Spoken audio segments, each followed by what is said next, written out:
నమస్కారం. భారత చరిత్రలో కొంతమంది పాలకులు మాత్రమే వాళ్ల ముద్రను బలంగా వేసి వెళ్తారు. అలాంటి వాళ్లలో కేవలం 5 ఏళ్ల పాలనతోనే ఒక సామ్రాజ్యం రూపురేఖలనే మార్చేసిన ఒక అసాధారణమైన వ్యక్తున్నాడు.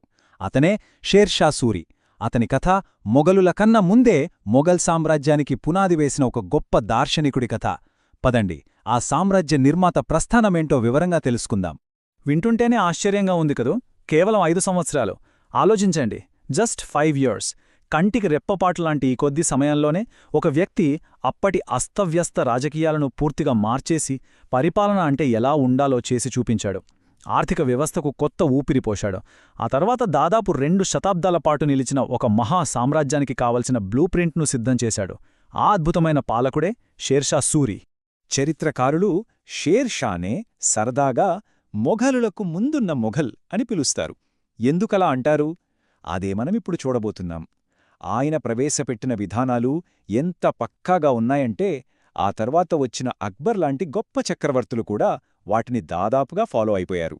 సరే, అసలు ఎవరీ షేర్షా? ఒక మామూలు జాగీర్దారు కొడుక్కా మొదలై ఢిల్లీ చక్రవర్తిగా ఎలా ఎదిగాడో చూద్దాం. షేర్ షా సూరి. మనందరికీ తెలిసిన ఈ పేరు వెనుక ఉన్న అసలు వ్యక్తి పేరు ఫరీద్. అతని ప్రస్థానం బీహార్లోని ఒక చిన్న జాగీరులో మొదలైంది. కాని అతని లక్ష్యం మాత్రం అప్పటికే పాతుకుపోతున్న మొఘలులనే సవాలు చేసి ఢిల్లీ సింహాసనాన్ని దక్కించుకోవడం. ఫరీద్ బీహార్లోనే ససారాం జాగీర్దారైన హసన్ ఖాన్ సూర్కుమారుడు. చిన్నప్పట్నుంచే చాలా చురుకైనవాడు.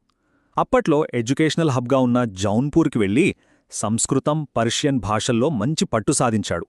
ఆ తర్వాత అతని ప్రయాణం బీహార్ పాలకుడైన బహర్ఖాన్ లోహానీ దగ్గర సేవతో మొదలైంది.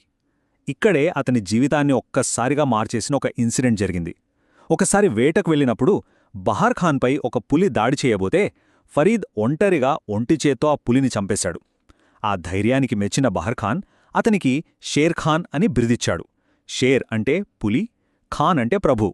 ఆ రోజునుంచి ఫరీద్ అనే యువకుడు మాయమైపోయి షేర్ఖాన్ అనే యోధుడు పుట్టాడు. షేర్ఖాన్ అనే బిరుదు వచ్చింది సరే, కాని అది ఆరంభం మాత్రమే. అతని కళ్ళు ఎప్పుడూ ఢిల్లీ సింహాసనం మీదే ఉన్నాయి. అతని పదునైన వ్యూహాలు, అద్భుతమైన సైనిక పరాక్రమం అతన్ని ఆ లక్ష్యం వైపు అడుగులు వేయించాయి. ఆ జర్నీలో కీలకమైన మైలురాళ్లు ఏంటో ఇప్పుడు చూద్దాం. ఈ టైంలైన్ చూస్తే అతని ఎదుగుదల ఎంత వేగంగా ఉందో మనకు అర్థమవుతోంది. 1530 కల్లా దక్షిణ బీహార్కు పాలకుడయ్యాడు. 1531లో చునార్ పాలకుడి భార్య లార్డ్ మాలిక్ను పెళ్లి చేసుకుని వ్యూహాత్మకంగా చాలా కీలకమైన చునార్ కోటను తన ఆధీనంలోకి తెచ్చుకున్నాడు. ఇక అసలైన మలుపు 1539లో జరిగిన చౌసా యుద్ధం. ఇందులో మొఘల్ చక్రవర్తి హుమాయూన్ని ఓడించి సుల్తానే అదిల్ అనే బిరుదు తీసుకున్నాడు. ఆ తర్వాత సరిగ్గా ఏడాదికి 1540లో కనౌజ్ యుద్ధంలో హుమాయూన్ని పూర్తిగా ఓడించి దేశం విడిచి పారిపోయేలా చేసి ఢిల్లీ సింహాసనాన్ని అధిష్ఠించాడు. కాని విధి మరోలా తల్చింది. 1545లో కలింజర్ కోటను ముట్టడిస్తున్నప్పుడు గన్ పౌడర్ పేలుడులో అనుకోకుండా మరణించాడు. అతని ప్రస్థానం అలా అర్ధాంతరంగా ముగిసింది. షేర్ షా అంటే కేవలం యుద్ధాలు, విజయాలు మాత్రమే కాదు. అంతకు మించి అతను ఒక గొప్ప అడ్మినిస్ట్రేటర్. అతని అసలైన వారసత్వం యుద్ధభూమిలో గెలిచిన విజయాల్లో కాదు, అతను నిర్మించిన పటిష్టమైన పరిపాలనా వ్యవస్థలో ఉంది. ఆ 5 ఏళ్లలో అతను ఎలాంటి సంస్కరణలు తెచ్చాడో ఇప్పుడు చూద్దాం. అప్పటిదాకా చిందరవందరగా ఉన్న పరిపాలనని ఒక పద్ధతిలో పెట్టడానికి షేర్షా తన సామ్రాజ్యాన్ని 47 సర్కార్లుగా విభజించాడు. సర్కారంటే ఇప్పుడు మనం జిల్లా అనుకోవచ్చు. ప్రతి సర్కార్ను మళ్లీ పరగణాలుగా అంటే తాలూకాలుగా, వాటిని గ్రామాలుగా విభజించాడు. ఈ టేబుల్లో చూడండి, ప్రతి లెవెల్లో ఎవరి బాధ్యతలేంటో చాలా క్లియర్గా ఉన్నాయి. జిల్లా స్థాయిలో శాంతి భద్రతల కోసం షిక్దార్ ఈ షిక్దారాన్, రెవెన్యూ కోసం మున్సిఫ్ ఈ మున్సిఫాన్, ఇలా ప్రతి ఒక్కరికి వాళ్ల పనేంటో స్పష్టంగా చెప్పడం వల్ల అవినీతి తగ్గింది, ఎఫిషియన్సీ పెరిగింది. రైతే దేశానికి వెన్నెముక అని నమ్మిన వ్యక్తి షేర్షా. అందుకే వాళ్ల భద్రత కోసం 2 అద్భుతమైన డాక్యుమెంట్స్ తీసుకొచ్చాడు. అవే పట్టా మరియు ఖబులియత్. పట్టా అంటే రైతుకు తన భూమి మీద పూర్తి హక్కులున్నాయని ప్రభుత్వం అధికారికంగా ఇచ్చే పత్రం. ఇక ఖబులియత్ అంటే రైతు తాను ప్రభుత్వానికి ఎంత పన్ను కట్టాలో ఒప్పుకుంటూ సంతకం చేసే ఒక అగ్రిమెంట్. ఈ సిస్టం వల్ల రైతులకు వాళ్ల భూమిపై ఒక భద్రత, భరోసా వచ్చాయి.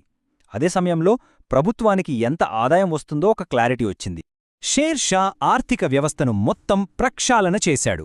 ఎలాగంటే ముందుగా నాణేలను స్టాండర్డైజ్ చేశాడు.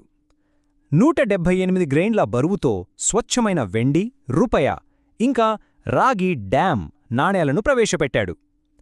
ఇక్కడొక ఇంట్రెస్టింగ్ ఫ్యాక్ట్ ఏంటంటే అతను ప్రవేశపెట్టిన రూపాయ ఏకంగా 1835 వరకు, అంటే బ్రిటిష్ వాళ్ల కాలం వరకు వాడుకలో ఉంది. భూమిని శాస్త్రీయంగా కొలవడానికి సికందర్ ఈ గజ్, జరీబ్ లాంటివి వాడాడు. భూమి సారాన్ని బట్టి దాని మంచి, మధ్యస్థం, నాసిరకం అని 3 రకాలుగా విభజించి పండిన పంటల్లో 3వ వంతు పన్నుగా నిర్ణయించాడు.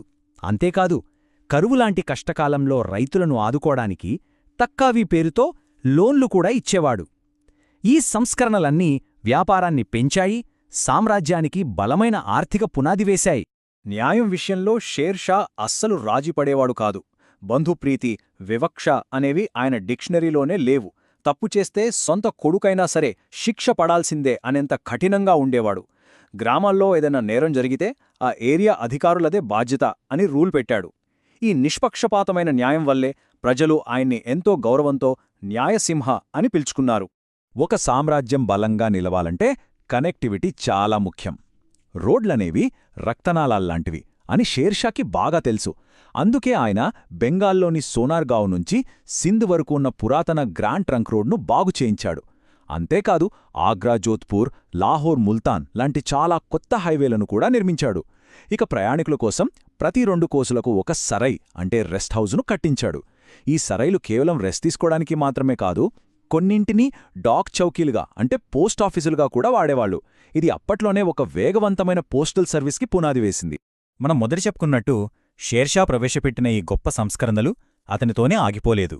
నిజానికి ఆ తర్వాత వచ్చిన మొఘల్ సామ్రాజ్యమనే పెద్ద భవనానికి అవే బలమైన పునాదులుగా, ఒక గైడ్బుక్లా మారాయి. అదెలాగో ఇప్పుడు చూద్దాం. ఈ పోలిక చూడండి. షేర్షా ప్రభావం ఎంత బలంగా ఉందో ఇట్టే తెలిసిపోతుంది. షేర్షా ప్రవేశపెట్టిన భూమిశిస్తు విధానాన్ని, ఈ పట్టా కబూలియత్ పద్ధతిని అక్బర్ తన రెవెన్యూ మంత్రి రాజా తోడర్మల్ ద్వారా దాదాపుగా అచ్చం అలాగే అమలు చేశాడు. అలాగే షేర్షా స్టాండర్డైజ్ చేసిన రూపాయ నాణెం మొత్తం మొఘల్ సామ్రాజ్యానికి అధికారిక కరెన్సీగా కొనసాగింది. అంటే షేర్షా వేసిన ఫౌండేషన్ ఎంత స్ట్రాంగ్గా ఉందంటే దానిమీద ఒక పెద్ద సామ్రాజ్యాన్ని కట్టడం తప్ప మొఘలులకు మరో ఆప్షన్ లేకుండా పోయింది. పరిపాలన మాత్రమే కాదు, షేర్షా పాలనలో కళలు, సాహిత్యం కూడా బాగా వికసించాయి. ప్రఖ్యాత పద్మావత్ కావ్యాన్ని మాలిక్ మొహమ్మద్ జైసీ రాసింది ఆయన కాలంలోనే. ఇక అబ్బాస్ ఖాన్ షేర్వానీ రాసిన తారీఖ్ ఏ షేర్ షాహీ అనే పుస్తకం షేర్షా పాలన గురించి తెలుసుకోవడానికి మనకున్న ఒక ముఖ్యమైన ఆధారం. నిర్మాణాల విషయానికొస్తే ఢిల్లీలోని పురానా ఖిలా, ఇప్పుడు పాకిస్తాన్లో ఉన్న రోహ్తాస్ కోట, అన్నింటికన్నా ముఖ్యంగా బీహార్లోని ససారాంలో ఒక పెద్ద చెరువు మధ్యలో గంభీరంగా నిలబడి ఉన్న అతని సమాధి ఇండో ఇస్లామిక్ ఆర్కిటెక్చర్కి అదొక అద్భుతమైన ఉదాహరణ.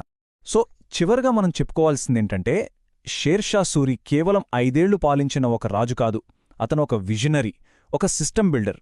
కేవలం 5 ఏళ్లలో అతను వేసిన పరిపాలనా పునాదులే ఆ తర్వాత వచ్చిన మొఘల్ సామ్రాజ్యం అనే బృహత్ సౌదానికి అడ్మినిస్ట్రేటివ్ బ్యాక్బోన్గా, అంటే పరిపాలనా వెన్నెముకగా నిలిచాయి. ఇప్పుడు ఒక ఆసక్తికరమైన ప్రశ్న ఆలోచించండి. ఒకవేళ 1545లో ఆ ప్రమాదం జరగకుండా ఉండి షేర్షా ఇంకొన్ని ఏళ్లు బ్రతికి ఉంటే ఏమయ్యేది? చరిత్ర గతి ఎలా ఉండేది? అతను స్థాపించిన సూర్వంశం మొఘలుల స్థానంలో భారత ఉపఖండాన్ని ఏలే మహాసామ్రాజ్యంగా అవతరించి ఉండేదేమో? ఈ ప్రశ్న చరిత్రను ఇష్టపడే ప్రతి ఒక్కరిని ఎప్పటికీ ఆలోచింపజేస్తూనే ఉంటుంది.